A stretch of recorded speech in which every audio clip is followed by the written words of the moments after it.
Learning from the great masters is not just about copying their paintings to understand how they used the brush or placed colors on canvas. And I know that many professional artists will disagree with me on this, but here it is.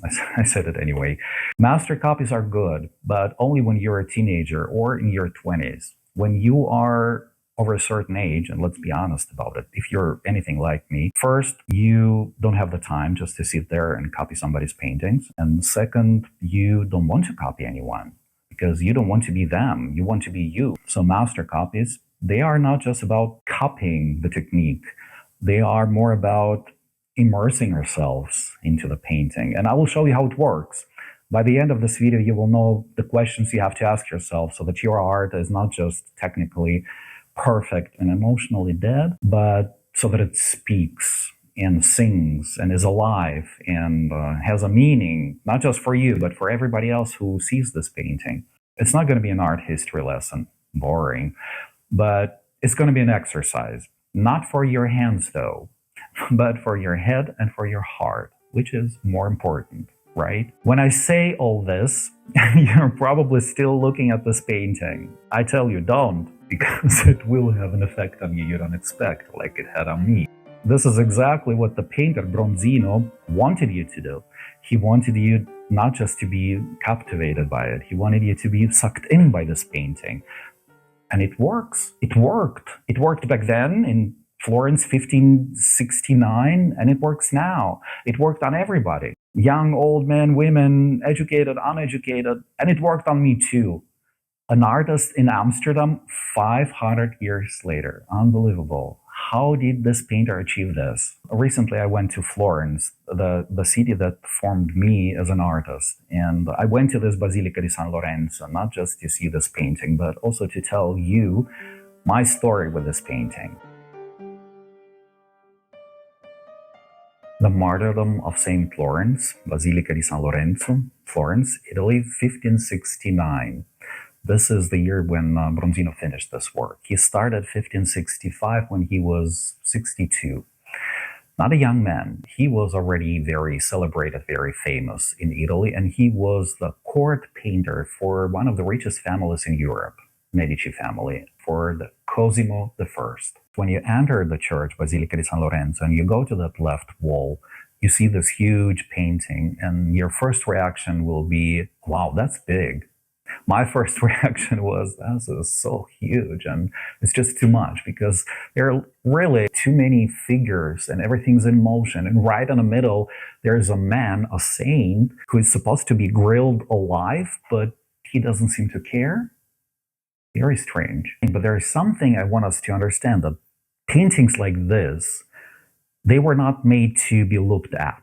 They were made to be lived in, to get inside of you, to influence you, to absorb you. So before we talk what is this painting about, I want us to understand where this painting is and what it was made for. Because Bronzino, he knew exactly what he was doing. And there is actually something in this painting, something very strange going on. And most people completely miss it. In Renaissance Florence, well, today it's no different, but in Renaissance Florence, nothing was accidental, especially not when the richest person is paying for it.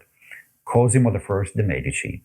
He was one of those, well, he was not one of those, he was the person who turned the Republic into his personal kingdom. Of course, he needed church to be on his side. He needed people to believe that God is on his side. So this painting is not made for us today, no. It was made for those people who walked the streets back then, who came to the church, and they needed something to believe. So St. Lawrence, San Lorenzo, he was the patron saint of Florence. A good choice, a good saint to give to people. And Cosimo I, he was not just rich, he was cultured rich. And with this commission, he's kind of saying that, you think you know anything about martyrdom? Hey, we've redefined it. He sold the death of a saint as a power move. Wow. And Cosimo chose Bronzino because it was also an obvious choice. Bronzino is already his court painter, very famous. He knows the rules, he plays along, so why not? So on both sides, on Cosimo I and on Bronzino, it had nothing to do with devotion to God or to that saint. No. It was politics, very expensive politics. And I have to add something about the Basilica di San Lorenzo, because it was not just a simple little church in Florence. It was the Medici's mausoleum. In every fresco, every painting, every sculpture screamed, "We built the city. We own its soul." This, to me, answers the question why this painting is where it is, but it does not answer the question what Bronzino did with this painting. And there's something what makes Bronzino and this painting interesting, because Bronzino took the money, he took the commission, and he did something nobody expected him to do, nobody asked him to do. He turned this simple but powerful propaganda, and he turned it into something much deeper. Bronzino was kind of like a bad boy of Florentine mannerism. He was very cold with his paintings and very hyper-stylized, and he twisted not just the bodies in his artworks, but he twisted all rules of Renaissance. Look at the body of St. Florence. What Bronzino paints is a martyr, but how he paints him, this makes this martyr something totally different. We see that he is in the center of this painting, in the middle of the fire, very beautiful, every muscle is defined. Bronzino, for a second, was a painter who studied Michelangelo's Sistine Chapel. He knew everything about the Sistine Chapel, and he decided, I can do the same. And this is really heresy to say in Florence, but he did. He copied Michelangelo's Sistine Chapel, not literally, but he copied it emotionally. Yeah, and by the way, Michelangelo died a year before Bronzino started working on this fresco. And what Bronzino did with the saint, he didn't just paint him as a martyr. No, he painted a body in transformation. He painted, I think what he achieved and what I see here is the tension between pain and ecstasy. A quick note about St. Florence. He is the perfect metaphor for Medici, because he is the saint who was laughing at pain. The legend says when they were burning him, he was saying, "Turn me over, I'm done on this side." The tension between what's today and what's coming next. And this is the strange thing I mentioned earlier. He did not paint suffering. He stretches it, he suspends it, he shows us a moment in between. And this tension is exactly what fuels that machine and what makes us, even today, think about this painting, talk about it, look at it, and feel something, the tension. But there is something very uncomfortable about all of this.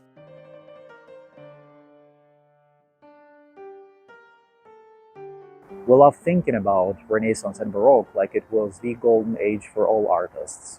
Yes, for 6 of them it was. For the rest 10,000, we don't even know their names. Where are they? What were they doing back then?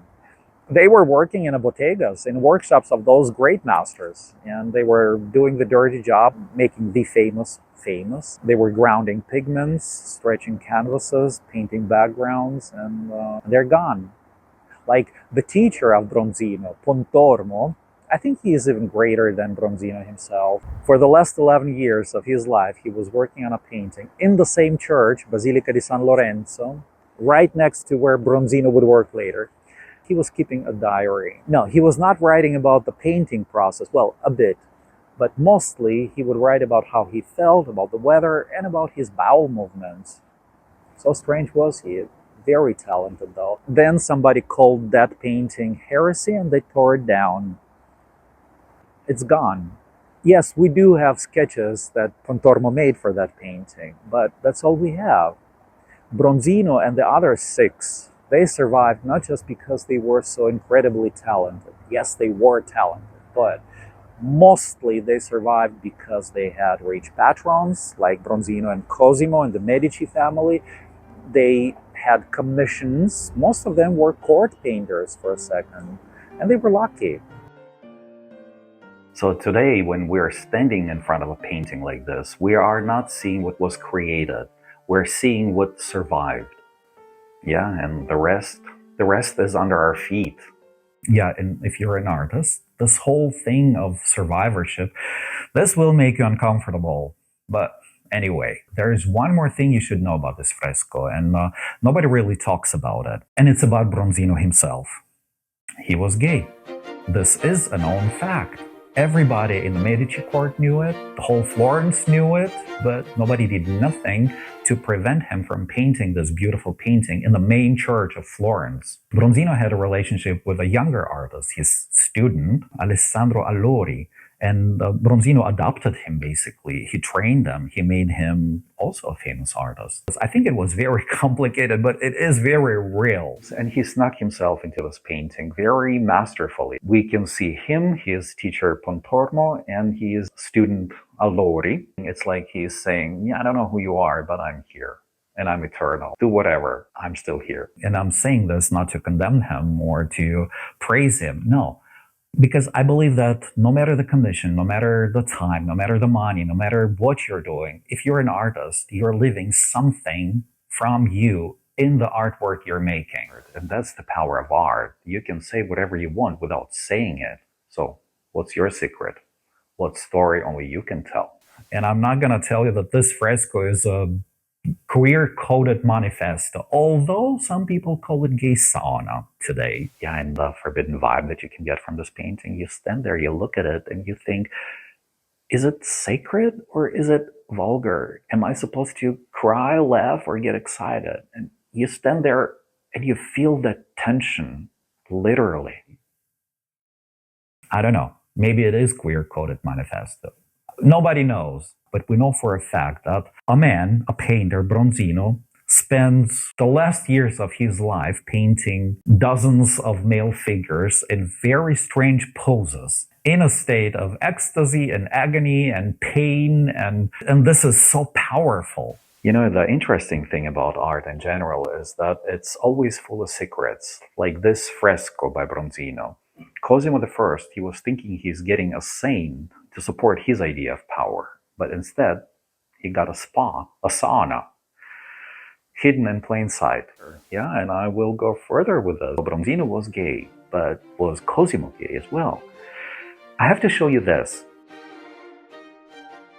Just imagine being Cosimo I. You are the most powerful man, and you are married, you're very politically married, and then you're choosing Bronzino, this court painter, to who you know that he is in love with male figure, and you pose for him for many, many, many hours, totally undressed. And then when the painting is finished, you do not hide it. You show it to everyone. It's like you're saying, look at me.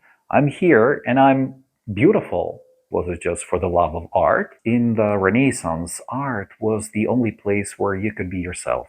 And Bronzino knew it. Cosimo knew it too. Look at this painting again. I'm not saying anything, I'm just showing you what's there. And this is painted for the church of the richest family in Italy. And that family, they actually loved it.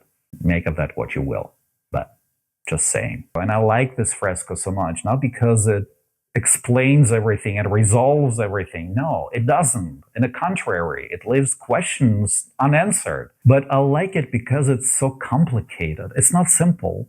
And Bronzino knew that he is making not a simple artwork, not a portrait. Yeah, so every time I go to Florence, I try to go to that church and see that fresco, because there is power in it. Yes, I lived in Florence for many years, and not as a tourist. I studied there as well, and this city shaped me as an artist. And this church, Basilica di San Lorenzo, was, I don't know, 20 minutes walk from my house. So I would go there very often, and I had my student discount to enter. So I would go to this church, stand in front of this painting, and not doing really nothing, just being there. Not sketching, not observing, not studying, just, just feeling it. Yeah, I had no idea it was working. And this is the part that my brain didn't announce that, okay, I'm going to absorb it. No, it just took everything in. Because when you're looking at the works of great artists, you're not thinking, oh, I'm absorbing it, I'm taking it in, it's going inside of me and it will stay there forever. No, it doesn't work like this. And I know that this absorption, this influence happened, that this machine worked, because later something strange happened to me too, in my studio. And this thing that happened, they don't teach you this in art school. Not really. They don't teach you how the great masters end up in your own artwork. So it was second year of art school. It was the progetto finale, the final project of that school year, and I had to paint a saint.